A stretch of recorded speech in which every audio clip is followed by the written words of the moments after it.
Roberto Cipriano es presidente de la Comisión por la Memoria y esta tarde va a dialogar con Convergencias. Buenas tardes, Roberto. Gracias por este tiempo y bueno, por esta entrevista que nos brindas. ¿Cómo les va? ¿Cómo están? Gracias a ustedes, ¿eh? Bueno, la verdad es que agradeciéndote toda la predisposición y demás, pero bueno, en un panorama que no es muy alentador y en un panorama que, bueno, no nos convoca para hablar de un tema que precisamente sea gratificante.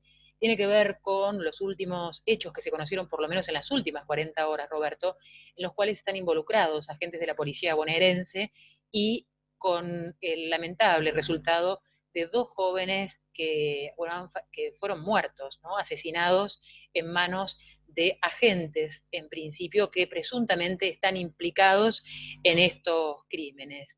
Contanos, por favor, cuál es la intervención o cómo es el trabajo de ustedes y desde dónde se vinculan con este tipo de hechos en la provincia de Buenos Aires. Centralmente la Comisión por la Memoria es un organismo público, autónomo, de derechos humanos, o sea, su misión es el diseño e implementación de políticas de memoria y derechos humanos. Es un organismo que fue creado en 1999, tiene ya más de 20 años, y es un organismo, como te decía, independiente, ¿no? Integrado por distintas personalidades, referencias de lucha por los derechos humanos en la Argentina. Uno de los presidentes es Adolfo Pérez Esquivel, y la otra presidenta es Dora Barrancos. Y bueno, ahí lo integran el padre Pepe Di Paola, Norita Cortiñas, bueno, son 14 miembros. Eh, Nosotros, una de las funciones, de las varias funciones, porque implementamos varios programas, uno de ellos es que nos han reconocido como el mecanismo provincial de prevención de la tortura. Esto es un mecanismo que tiene por tarea controlar los lugares de detención y el despliegue de las fuerzas de seguridad en los territorios en aras de la prevención de la tortura, en aras de la prevención, digamos, de las violaciones de derechos humanos. Esto lo venimos haciendo desde hace más o menos 18 años, pero ya el año pasado nos reconocieron formalmente en esta tarea, que surge a partir de una ley nacional que crea un sistema de prevención de la tortura y que manda a que se integre un comité nacional que está funcionando en Argentina y que cada provincia a su vez tenga su mecanismo de control de la tortura. Esa es un poco la tarea, y en ese carácter entonces justamente no solo hacemos un enorme trabajo en los territorios para analizar, para evaluar el funcionamiento de la policía bonaerense y el resto de las fuerzas federales que están desplegadas en el territorio provincial, sino que además también intervenimos en causas judiciales para denunciar las violaciones de derechos humanos, ¿no es cierto?, cuando estas se producen, en casos de gatillo fácil, en casos de personas que fallecen en comisarías, en lugares de detención. Bueno, esa es un poco la tarea, junto a otras que hace el organismo. El organismo en realidad se constituye a partir de que se descubren los archivos de inteligencia de la policía bonaerense, los archivos secretos de la bonaerense. Eran el archivo del espionaje político y social en la provincia de Buenos Aires, que va desde la década del 50 al año 1998. Esto se descubre allá justamente en el 98, y entonces la comisión se estaba creando en aquel momento, y entonces se le entregan esos archivos en custodia para la digitalización, para la apertura al público. Es un archivo que contiene mucha información de toda la provincia, de cada pueblo de la provincia, organizaciones sociales, políticas, sindicales, estudiantiles, y tiene mucha información sobre todo de lo que pasó, digamos, de cómo el terrorismo de Estado diseñó los dispositivos para la represión, la persecución, la desaparición de personas, porque como cruzaban mucha información todos los servicios de inteligencia, en este archivo, que es el único archivo completamente desclasificado de la región, del continente incluso, bueno, entonces, como es el único archivo totalmente desclasificado, tiene información incluso de otros archivos de inteligencia de las Fuerzas Armadas, de otras provincias, etc. Eso ha sido muy importante en todos los juicios de lesa, en la prueba, ¿no es cierto?, de las violaciones de derechos humanos durante la dictadura. El 80% de los juicios de la provincia de Buenos Aires tienen documentos del archivo, el 60% de las causas de toda la Argentina también. Así que bueno, ese es el otro pilar, además de ser este mecanismo de control de prevención de la tortura, el otro pilar es el trabajo con ese archivo. Y bueno, después tenemos también un programa muy valioso que se llama Jóvenes y Memoria, que es un programa que trabaja, es de transmisión de la memoria, que trabaja con pibes en edad de escuela secundaria, que en cada localidad, en cada pueblo, organizan con un docente un proyecto de investigación sobre memorias locales, Y bueno, y se dan procesos muy lindos, donde los pibes rescatan las memorias de los pueblos, los problemas de derechos humanos que hay en los pueblos, porque no solo es programa de memoria, sino también de violaciones actuales de derechos humanos. Y bueno, los pibes investigan, trabajan y después van y muestran ese trabajo en un encuentro que se hace a fin de año en Chapalmalal. El año pasado participaron 15.000 pibes de toda la provincia, así que es una movida muy linda. Y bueno, el organismo, la comisión es un organismo que cumple múltiples funciones. En este caso, la que dio origen a esta conversación tiene que ver con esta función de mecanismo de prevención de la tortura, de intervención en los casos de violencia estatal. Claro, y precisamente unificando esto que vos me mencionabas y relatando un poquito los antecedentes, qué coincidencias aún hoy que los jóvenes sean los protagonistas de estos hechos, ¿no? Aún hoy estamos hablando de chicos que fallecieron, tanto en Chascomús como en La Matanza, en estas 40 horas, tanto como Facundo, que también está desaparecido desde hace 70 días, si no me equivoco, Sí, sí, y sí. en los cuales están vinculados presuntamente efectivos de la policía bonaerense. Y también tenemos el caso de Saladillo, el propio caso de Saladillo no hace más de un mes, no hace menos de un mes, Exacto. perdón, donde también jóvenes han sido los protagonistas o han sido el objeto de esa violencia institucional proferida por efectivos de la policía bonaerense. ¿Podés detallarnos un poquito, Roberto, cuál es la situación de estos dos asesinatos del joven de Chascomús y del joven de La Matanza? ¿Y cuál es el estado Bueno, de la sí. causa de estos 70 días de búsqueda de Facundo?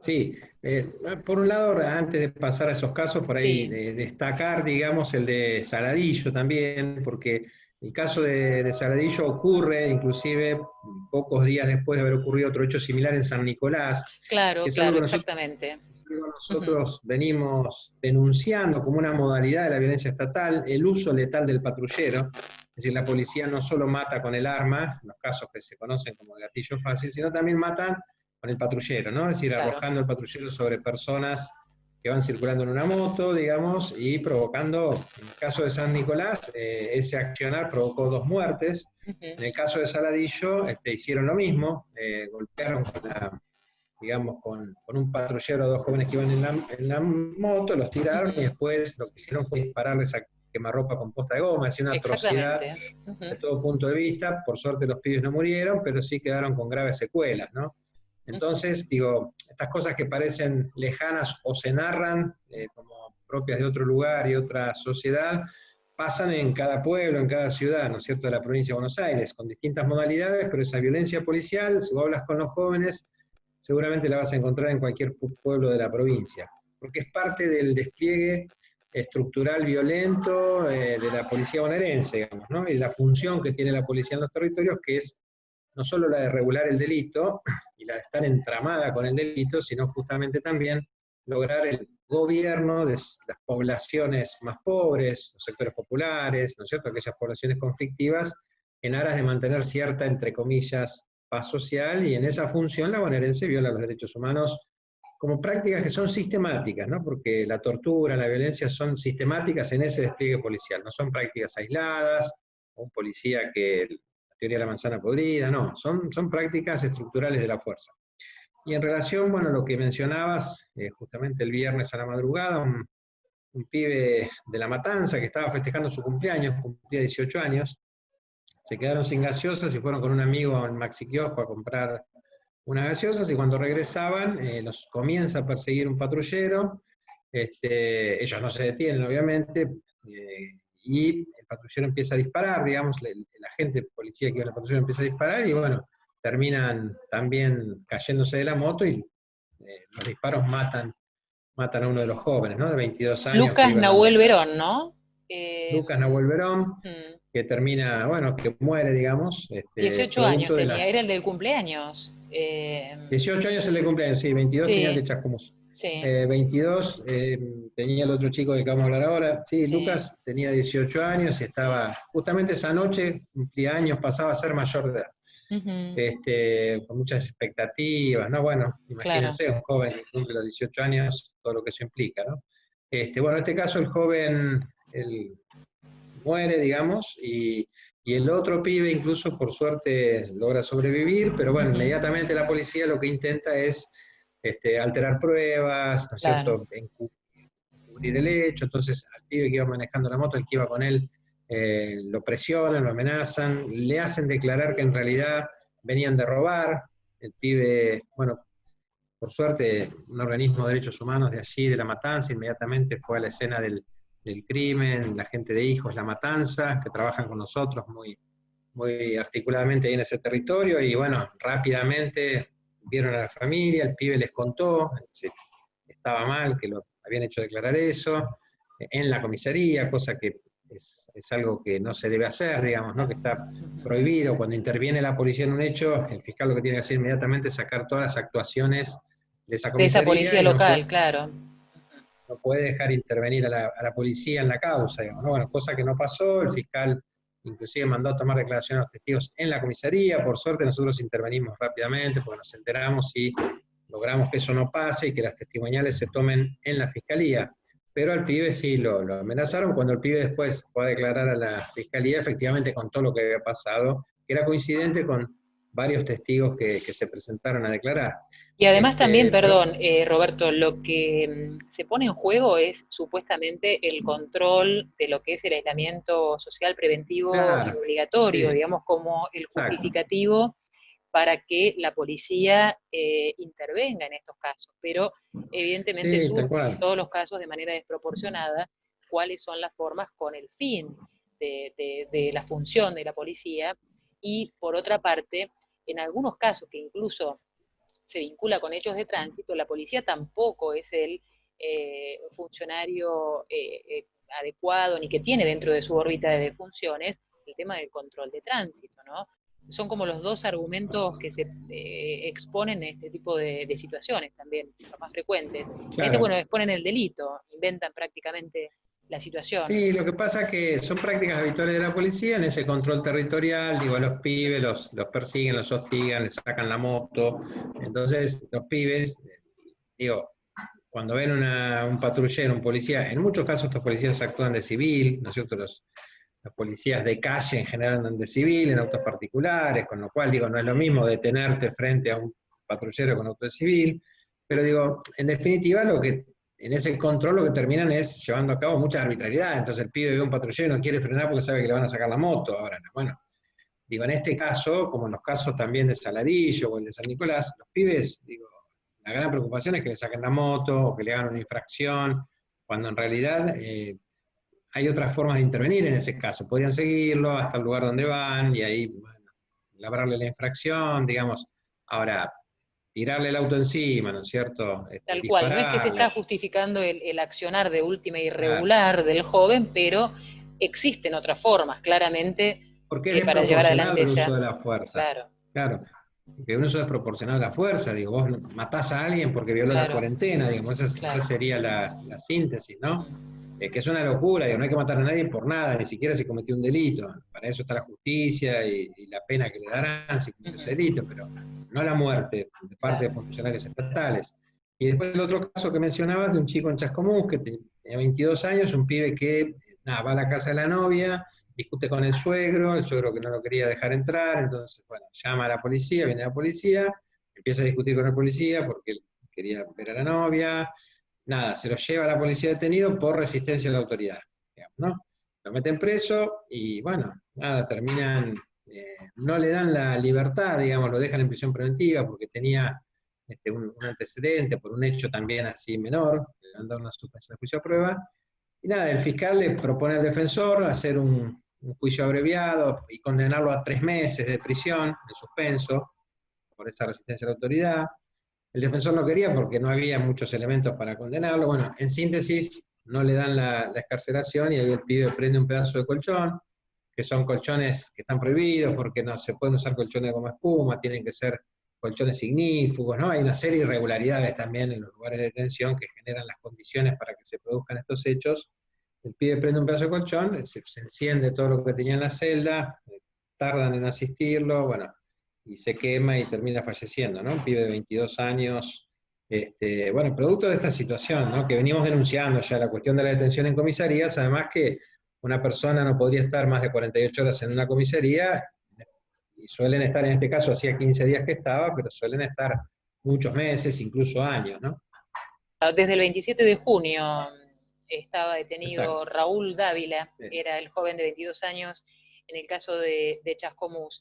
Y bueno, también ahora para irnos un poquito más atrás en el tiempo, 70 días con el caso de Facundo Astudillo Castro, en el cual, bueno, se encuentra sin ningún rastro, ¿no? de su paradero, una búsqueda en la cual evidentemente parecería que se han dispuesto todos los medios.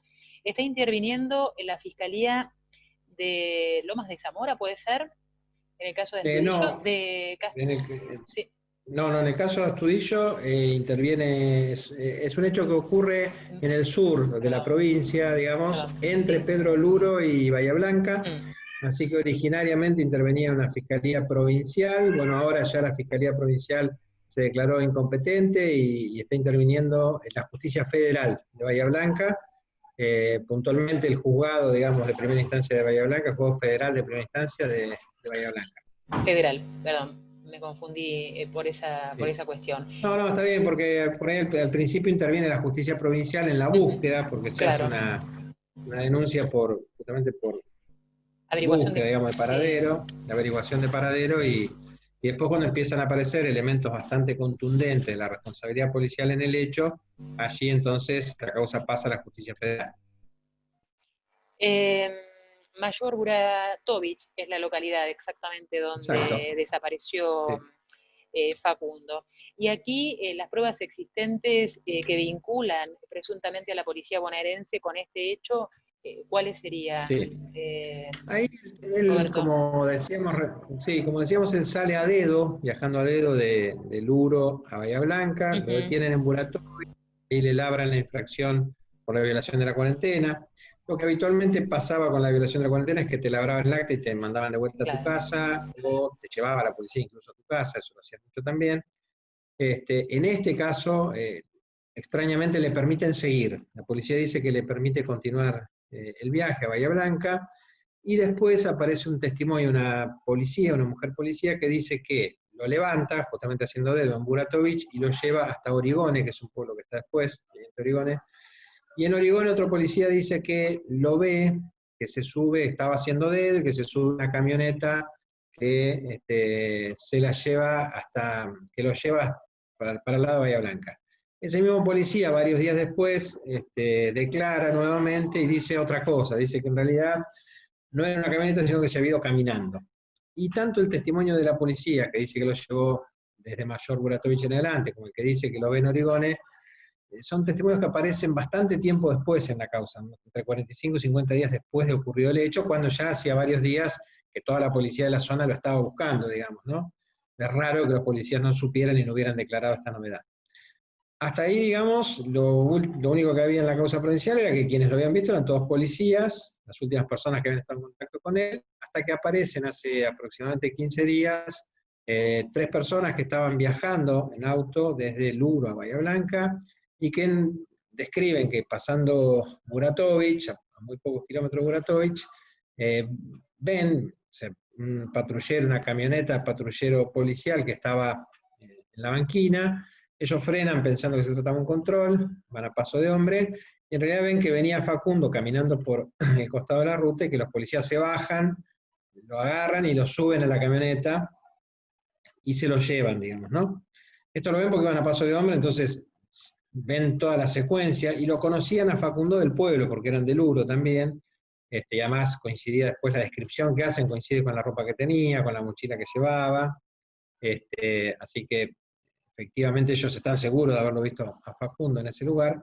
Y bueno, y esa declaración testimonial que es muy buena, ellos la van a ofrecer a la comisaría, ellos van a la comisaría y dicen, cuando se enteran que estaban buscando a Facundo, dicen que lo habían visto, que un patrullero, y en la comisaría le dicen que bueno, que esperen, que ya lo van a llamar de la fiscalía a declarar, nunca lo llaman de la fiscalía, y entonces lo que hacen, digamos, estas personas es ir a ver al abogado de la familia, y ahí aparece este testimonio que es muy clave, muy importante, muy sólido, con testigos que están muy asustados, muy preocupados obviamente, porque es central ese relato para determinar la responsabilidad policial en lo que pasó, y a partir de eso entonces se hace la denuncia en la justicia federal, que es la que está ahora interviniendo, y logramos, después de muchas presentaciones y dificultades también, que la justicia provincial se declare incompetente para pasar la causa a la justicia federal y centralmente apartar a la bonaerense la investigación, porque pese a que lo habíamos pedido por escrito, que se aplique la resolución 1390 de la Procuración General, que establece que cuando se sospecha la intervención de una fuerza policial en una causa, esa fuerza no puede intervenir en esa investigación, hay que hacer intervenir otra fuerza federal, ¿no?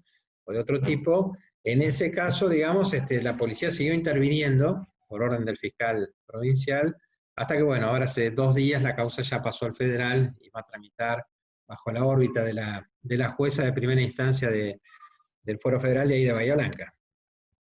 A los 68 días todo esto, ¿no? Bueno, ¿cómo empezar a desandar un poquito todas estas cuestiones en la cual uno no puede dejar de analizar ni de recordar que la maldita policía bonaerense fue la que asesinó a José Luis Cabezas, por ejemplo, y tantos otros casos luego con jóvenes de gatillos, víctimas del gatillo fácil, ¿no?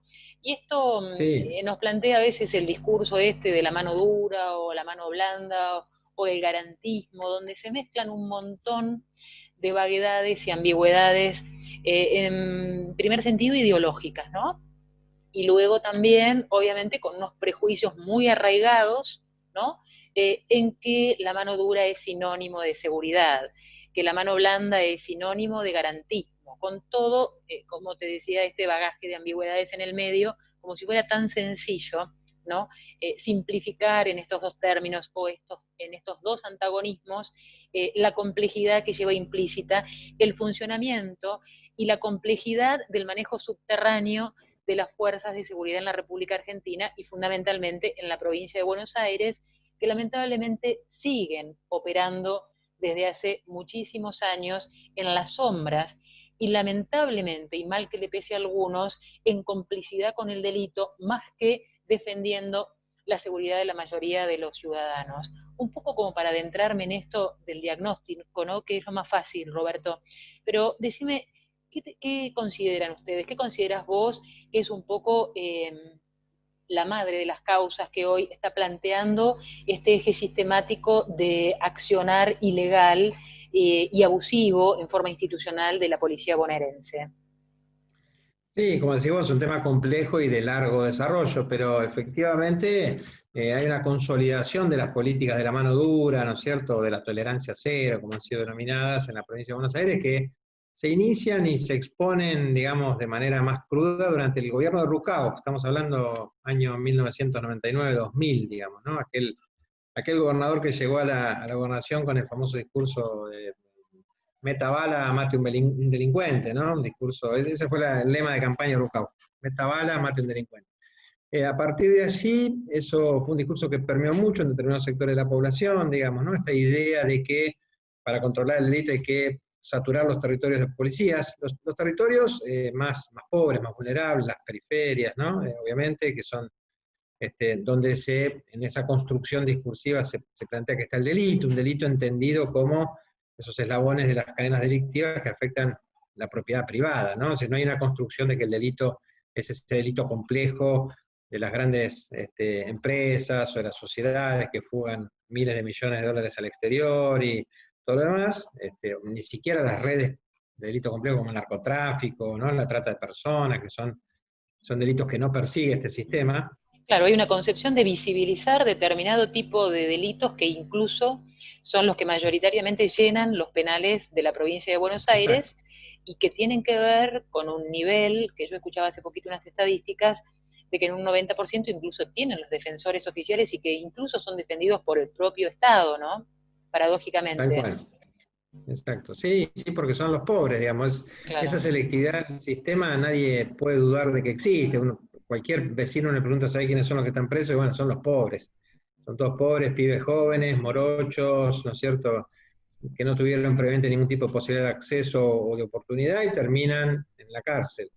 Eh, por supuesto que además es un sistema que tiene mucho que ver, digamos, obviamente, con esta política que comienza ya con Rucauf y que es reproducida por los distintos gobiernos que continuaron llegando a la provincia de Buenos Aires, tiene que ver también con la consolidación de un Estado neoliberal, con políticas sociales cada vez más regresivas, con cada vez mayor exclusión, ¿no es cierto? Por un lado se plantea la preocupación por la inseguridad criminal, digamos, pero no se plantea tanta preocupación por la inseguridad social, que es lo que termina ocasionando esa inseguridad criminal, digamos, ¿no? Porque acá el gran problema es la cantidad de sectores que quedaron excluidos del sistema, que no tienen chance, que no tienen posibilidades, y un achicamiento cada vez mayor de las políticas sociales del Estado para darle paso a un crecimiento cada vez mayor del Estado penal, ¿no? Como se lo ha denominado, el Estado gendarme. Si vos tomás un solo ejemplo, en la provincia de Buenos Aires, cuando se crea el régimen de promoción y protección de derechos del niño en el 2008, ¿no? Con los servicios locales de promoción de derechos, etcétera, que era un régimen que venía a consagrar la Convención de los Derechos del Niño en la provincia, a reasegurar los derechos de los pibes como sujetos, etcétera. En aquel momento la relación presupuestaria entre el sistema de promoción y protección de derechos y el régimen de responsabilidad penal juvenil y las políticas de seguridad, la diferencia presupuestaria era de aproximadamente 8 puntos. Es decir, seguridad tenía 8 puntos más del presupuesto que niñez. Hoy estamos hablando de una diferencia de 30 puntos. Desde el 2008 hasta acá esa diferencia se extendió. ¿Eso qué significa? Bueno, que el Estado priorizó mayor presupuesto para policías, patrulleros, chalecos, armas, etcétera, y menos presupuesto para servicios locales de promoción y protección de derechos, que son los que están conteniendo las situaciones de mayor vulnerabilidad de los pibes y las pibas, de pobreza, ¿no es cierto? Servicios que que están deberían. colapsados, claro. Pero si vos lo ves en cualquier pueblo, ves cómo funciona el servicio local de protección de derechos del niño, y la verdad que tiene un mal funcionamiento, los profesionales están mal pagos, son contratos basura. Bueno, entonces, digamos, no se prioriza, digamos, es un trabajo social con esos sectores de la población, sino que lo que sí llega primero, incluso siempre está en contacto con esos sectores, es la policía, ¿no? La policía que, por supuesto, es una policía desprofesionalizada, ¿no? Es una policía de alguna manera formada también en toda una cultura de la represión, de la violencia, una policía que utiliza la tortura como forma de gobierno de esas poblaciones a las que persigue.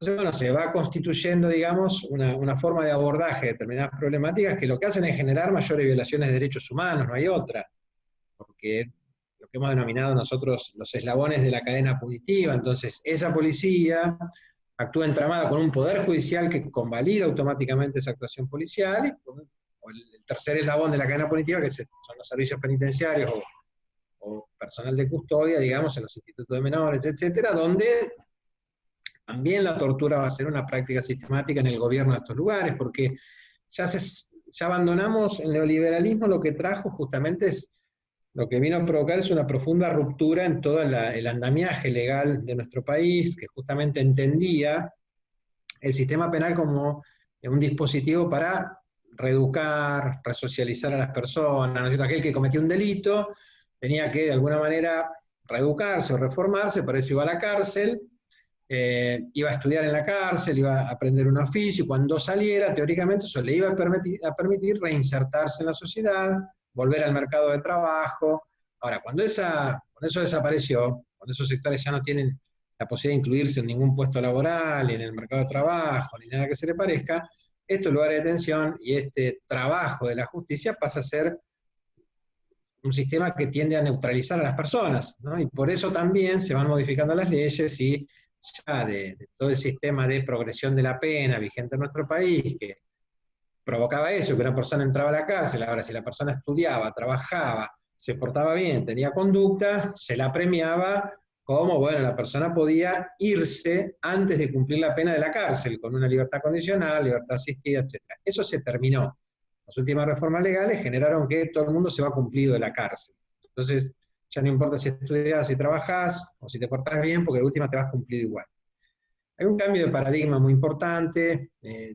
Es un sistema que viola estructuralmente los derechos humanos. Vos pensás que en las cárceles de la provincia tenés 42.000 personas alojadas en 21.000 plazas, es decir, tenés casi un 100% de sobrepoblación y hacinamiento extremo. En una celda que es para una persona hay 5. El año pasado denunciamos 12.500 casos de tortura y malos tratos, nosotros solamente de la Comisión por la Memoria. Hay otros organismos que denunciaron también, digamos, situaciones similares. Entonces, la tortura es una práctica sistemática. Es un lugar, entonces, voy a decir un lugar donde estás hacinado, sobrepoblado, donde la tortura es una práctica que va a regular tu vida, donde la muerte, el índice de muertos es muy elevado. Vos tenés, el año pasado, 148 personas murieron en las calles de la provincia. El 80% por enfermedades curables, por tuberculosis, diabetes, neumonías, VIH. Bueno, es decir, el sistema lo que está generando, digamos, es la reproducción, ¿no es cierto?, de esta desigualdad, y ese es un problema estructural que la policía, en el cual la policía tiene un rol preponderante, digamos, ¿no? Y hoy lo decíamos también. Bueno, ¿por qué pasa lo que pasa? Porque efectivamente esta es una policía que cuenta con una habilitación también de los gobiernos de turno para llevar adelante esta tarea, ¿no? Y esto también es importante decirlo. Cuando el discurso político avala, cuando el discurso político legitima ese accionar policial, eso empeora, la situación empeora, porque la policía, al verse habilitada y al sentir y registrar la impunidad, no solo el discurso, sino que eso después se traduce en hechos y actos concretos. Chocobar fue un ejemplo concreto de cómo el poder político legitimaba la impunidad. El propio presidente de la Nación recibió a un policía que asesinó por la espalda a una persona en la casa de gobierno. Entonces, bueno, eso es un mensaje hacia las fuerzas que habilita el uso de la violencia, ¿no es cierto?, la comisión de delitos en el ejercicio de esa violencia. Ahora, cuando el poder político tiene un discurso diferente, de control de esas fuerzas, de democratización, de generar mayor control civil sobre las fuerzas, ahí en general la relación suele cambiar, digamos, ¿no?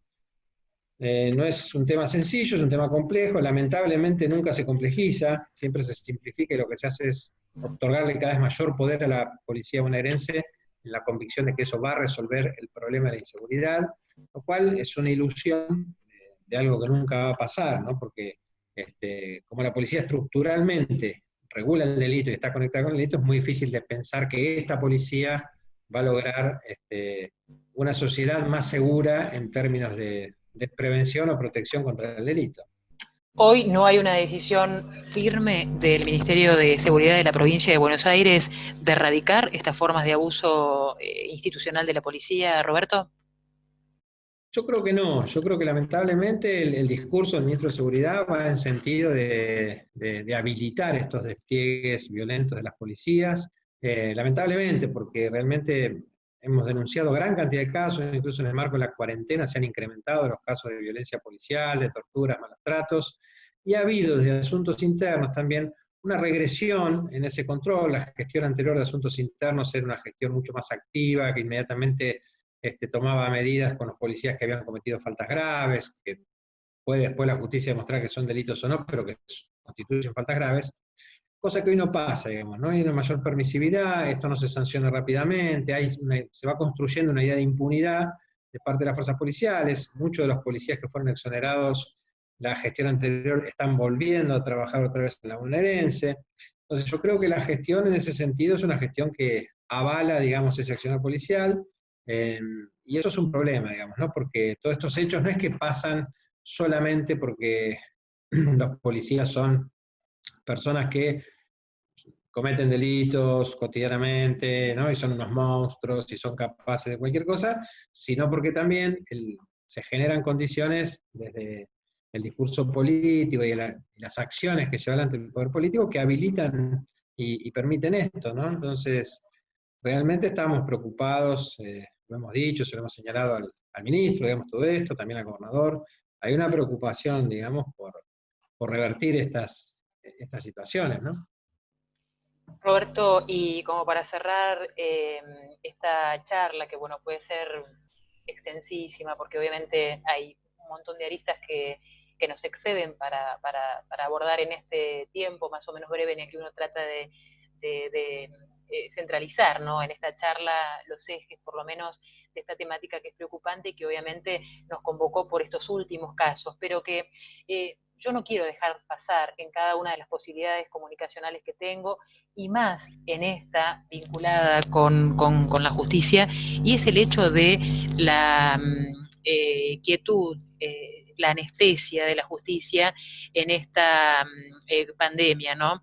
Lo cual ralenta, lo cual dificulta, obstruye y complica y complejiza muchísimo más todos estos casos que mencionabas anteriormente y obviamente le pone este plus de incertidumbre también, ¿no? Porque imagínate la situación de estas familias, pero imagínate la situación de otras tantas familias que deben estar pasando situaciones de igual, similar o quizá más leve gravedad, pero bueno, que son situaciones que ameritan porque son los ejes estructurales de cualquier sistema de derecho y de cualquier sistema democrático en el cual los derechos humanos son derechos esenciales y que están hoy por hoy obviamente inobservados por esta situación en la cual la justicia no ha sido considerada una actividad esencial y por lo tanto, bueno, uno está como a la deriva, esperando que un juez o un fiscal, bueno, tome la iniciativa de decir, bueno, pucha, a ver, esto es esencial, a ver, esto tenemos que ir porque esto es un derecho inalienable, un derecho que no puede dejar dudas de que debe ser postergado hacia adelante. ¿Cómo o qué reflexión te cabe esta situación, si se quiere, como para finalizar, y poniendo puntos suspensivos y dejando abierto para una nueva oportunidad y para una nueva charla, quizás sobre otros temas, Roberto, sobre este valioso trabajo que ustedes desempeñan todos los días en la provincia de Buenos Aires desde la Comisión de la Memoria? Sí, coincido con lo que estás diciendo, digamos. La verdad que tenemos un problema con la justicia, digamos, con la morosidad judicial, que no es de ahora, que no es de la pandemia, que sí efectivamente se agravó porque no están dadas las condiciones, y entonces, bueno, teóricamente se había habilitado el teletrabajo, pero después los dispositivos no están para eso, entonces el trabajo disminuye en cantidad, disminuye en calidad. Debieran sostener los funcionarios públicos en general poco acostumbrados a un trabajo intenso, por decirlo de una manera elegante. Entonces, la verdad que tenemos un problema, y más en situaciones sensibles, digamos, como el sistema penal, digamos, o ni hablar causas de familia, ¿no es cierto? Situaciones que requieren de resoluciones urgentes que están, bueno, están muy, muy lentas, muy demoradas. Nosotros le hemos planteado a la Corte Provincial la preocupación con el tema justamente de la justicia penal, reclamando medidas para resolver esta situación, pero bueno, lamentablemente no, sigue siendo la misma, digamos, el problema desde el inicio de la cuarentena hasta acá, y bueno, esto ha provocado postergaciones de juicios, con gente que sigue detenida, digamos, ¿no? Bueno, dificultades que empiezan a aparecer, extensión en los plazos, bueno, y todo lo que tiene que ver con el COVID, digamos, que ha generado, por supuesto, mucha ansiedad en la gran cantidad de personas que se encuentran incluidas en los grupos de riesgo, que están enfermas, que tienen edad más de 65 años, etcétera. Esas personas que vienen reclamando también medidas de morigeración a la justicia, y bueno, las medidas se demoran, los estudios no se hacen, la salud penitenciaria es un desastre en su funcionamiento, entonces no puede dar respuestas inmediatas a los pedidos de información de parte de los juzgados. Es decir, la verdad que estamos en un contexto muy, muy complejo, y bueno, y que esperemos que el COVID no ingrese en la cárcel de manera extendida, digo, ¿no? Por ahora hay muy pocos casos en algunas unidades, no ha ingresado masivamente en ninguna, pero la verdad que las condiciones en que hoy se encuentran los lugares de detención son caldo de cultivo para una rápida y fulminante expansión del virus, lo que va a generar el colapso inmediato de todo el sistema de salud, porque el primer requisito del distanciamiento social no está, porque tenés el doble de sobrepoblación, y en lugares determinados complejos tenés un 200-250% de sobrepoblación, entonces imposible el distanciamiento social. Segundo requisito, higiene frecuente, lavado de manos, etcétera. No te reparten jabón, hay muchos sectores o celdas o pabellones sin agua, no hay distribución de elementos de higiene, ni lavandina, ni lejía, nada que se le parezca. Entonces, también eso, un segundo elemento central que no se cumple, es decir, los elementos más importantes para la prevención del virus no los tenés garantizados. Entonces, bueno, realmente es un cuadro preocupante, es un cuadro que el Estado debe resolver, porque el perjuicio de que el virus llegue a la cárcel es un perjuicio que va a tener toda la sociedad, digamos, pues las camas se van a ocupar, cuando toda la gente se contagie rápidamente en estos lugares, las camas de los hospitales, terapia intensiva se van a ocupar. Bueno, esto es lo que tiene que ver también el gobierno, si querés, en una clave egoísta, para decir, bueno, demos otra respuesta al problema de la sobrepoblación. Por eso ha habido una discusión muy importante hace un tiempo atrás, digamos, en relación a la libertad o no de las personas detenidas, ¿no? Las morigeraciones con una campaña mediática muy plagada de mentiras, como la que se llevó adelante, en relación a que iban a soltar a todos los violadores, a todos los asesinos, cosa que no era así. Las personas que estaban saliendo eran personas en grupos de riesgo, personas enfermas y con que habían cometido delitos no violentos, personas con condenas menores a 3 años. Se hablaba de esa población, digamos, ¿no? De personas con pequeñas condenas. Fíjate una cosa, el pibe que muere en la comisaría de Chascomús es un pibe que estaba por un delito de resistencia a la autoridad, y el fiscal le había propuesto al defensor hacer un juicio abreviado, es decir, cerrar la causa con una condena de 3 meses. De esos casos hablamos, ¿no? Decime qué sentido tenía tener detenido ese pibe al que el fiscal le iba a pedir una condena de 3 meses de prisión en suspenso, ni detenido iba a quedar. ¿Para qué lo tenían detenido en ese lugar? Esa detención le cuesta la vida. Bueno, esas son las cosas sobre las que trabajamos para tratar de modificar este sistema, que es un sistema que provoca grandes violaciones de derechos humanos, que no es compatible con la democracia y que produce mucha muerte, ¿no? Seguramente, y que además, para lo que es el ejercicio de la ciudadanía, representa, ¿no? Representa un costo público importante, ¿no? Que no es que eso sale gratuito a la ciudadanía. Se supone No, que claro, debería sí, estar sí. allí la atención y la llegada adecuada de esos recursos que existen por parte del Estado, pero que obviamente son ineficientes. Son pocos, pero además son ineficientes. Roberto Cipriano García, un gusto bueno poder conversar con vos Bueno, sobre este tema hoy, ¿no?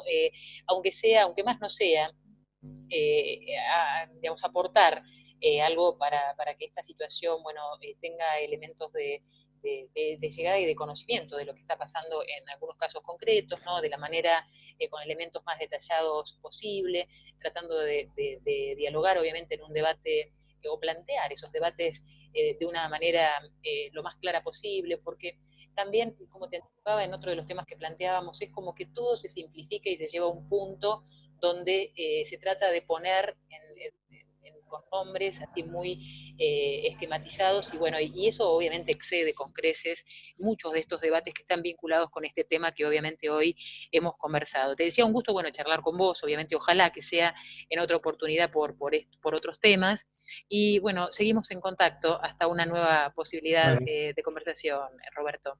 Bueno, muchas gracias a vos, Graciela, por el espacio, por la oportunidad de conversar con la sociedad de Saladillo. Un saludo.